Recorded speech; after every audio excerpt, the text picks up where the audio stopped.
Euh, pour vous montrer donc quand on a conçu cette thématique il y a 6-8 mois, on n'imaginait pas être à ce point dans l'actualité. Et voilà quelques titres, vous voyez, qui sont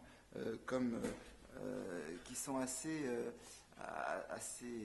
durs, hein, comme l'est la politique, avec vous voyez, des mots comme mépris, hostilité, des, des conflits qui ont fait que malheureusement, on devait avoir en fin d'après-midi un représentant du ministère qui vient en discuter avec nous de la santé et que nous n'aurons pas. Et je pense qu'on comprend pourquoi dans une telle actualité. Effectivement, je ne suis pas sûr que ce soit des sujets qu'on traite avec sérénité à chaud comme en ce moment. Alors le programme, donc évidemment DPC, SU, on ne peut pas ne pas faire l'impasse sur l'actualité de tout ce qui est des DPC. Et donc Mme Chevillard va nous faire le point sur ce DPC. On ne peut pas non plus parler de révolution. Il y a une révolution un petit peu démographique avec le vieillissement, mais la révolution numérique est aussi quelque chose qui entraîne beaucoup de conséquences par rapport à l'évolution de nos métiers, on le sait tous. Et donc, là encore, on va pouvoir en discuter. J'ai la chance d'avoir des amis nantais qui sont venus pour nous parler de leur pratique dans ces nouveaux métiers de la santé. Et vous verrez que je pense qu'il y a pas mal de choses qui se sont déjà faites et qui sont très, très intéressantes, qui débouchera sur une table ronde. Donc on discutera tous ensemble. On aura pas mal de temps pour cette table ronde, puisque effectivement, on n'aura pas le dernier topo de fin de matinée du ministère de la Santé. Puis l'après-midi, ça va être plus l'axe institutionnel, avec Isabelle Richard qui représentera le ministère de l'Université, de la Recherche, et avec des représentants du Conseil de l'Ordre qui nous montreront un peu toutes ces positions institutionnelles qui sont évidemment très importantes. Et Philippe de Normandie nous fera une synthèse de tout ça en fin de journée. Donc voilà un petit peu le programme. Juste quelques petits éléments d'introduction. Je trouve que dans ces débats qui vont être importants et qui, comme vous l'avez vu, ces débats qui peuvent être assez chauds des fois, je pense que souvent il y a une histoire de vocabulaire et que on ne se comprend pas toujours très bien parce qu'on ne parle pas toujours des mêmes mots ou les mêmes mots n'ont pas toujours les mêmes significations.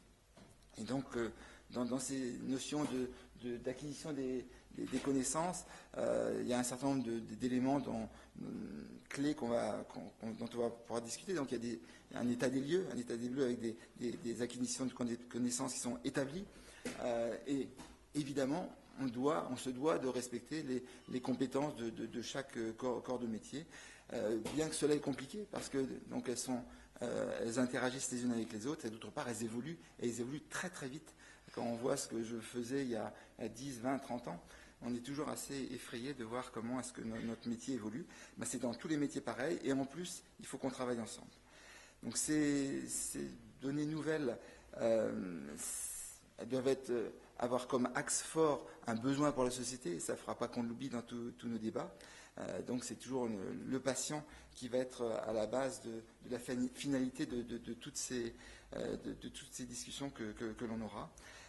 Et donc sur quelle base eh bien, il va falloir se poser pour les acquérir. Il y a un peu des notions de territoire, dont je vous dirais 2-3 mots aussi, notion de spécificité de chaque métier. Et puis cette autre notion qui, on le verra avec la révolution numérique, qui est une certaine notion de monopole de la connaissance. Et moi, je suis toujours étonné maintenant de cette vraie révolution qui est la disposition de toute la connaissance de tout le monde. Et que, comme on en parlait hier, quand j'étais encore en Afrique il n'y a pas longtemps, auquel eh bien, ils ont accès à la même connaissance que nous, et donc avec une dynamique qui est la même pour tous et qui change beaucoup la donne. Et puis enfin, cette notion de travail partagé, hein, on travaille tous ensemble, on va d'horizons et de professions différentes. Eh bien, on doit collaborer ensemble et c'est comme ça que l'on fait des projets qui sont beaucoup plus, avec beaucoup plus d'ambition, avec toutes nos complémentarités de compétences qu'il faudra évidemment bien prendre en compte. Cette notion de territoire, je voulais vous dire deux mots aussi, tout ça pour essayer de déminer un petit peu tous les débats qu'on va avoir après. Donc ces territoires, eh bien, on les a tous, hein, on est tous un petit peu corporatistes quelque part, et c'est normal, je dirais, c'est naturel. Et puis, lorsqu'on a l'impression qu'un métier gagne du terrain, est-ce que ça va être sur le territoire d'un autre?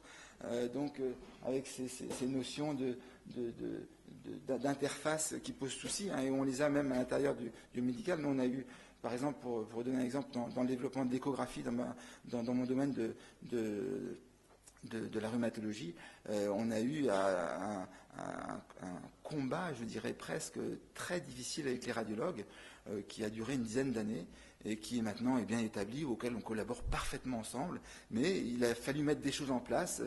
Quelle est la place de l'échographie par rapport aux radiologues, par rapport à nous qui était le prolongement de notre activité clinique? Et donc ça prend du temps.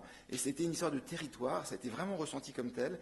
Eh bien, ces territoires, c'est précaré. Je pense qu'il faut en prendre conscience pour essayer d'abattre un petit peu ces murailles. Je vous rappelle que un précaré, c'est un terme qui a été créé du temps de Vauban, hein, lorsqu'il a créé ces lignes de fortification. Et donc c'est devenu un terme commun qui est un domaine réservé, mais ça avait au départ vraiment cette notion guerrière.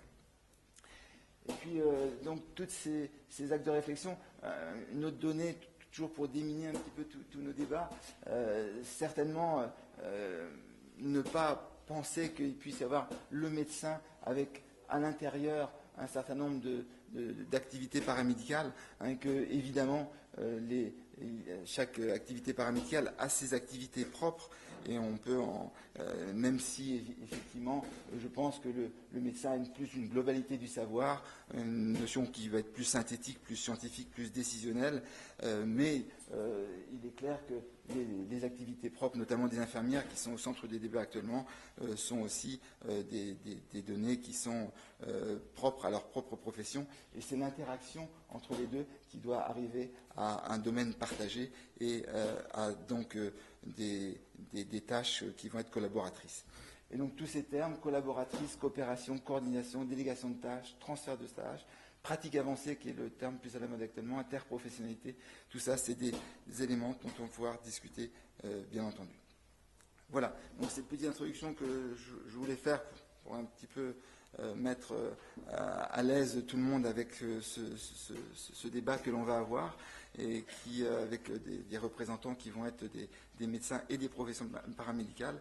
Et vraiment, je vous remercie à tous d'avoir contribué à ce débat qu'on va pouvoir avoir toute la journée.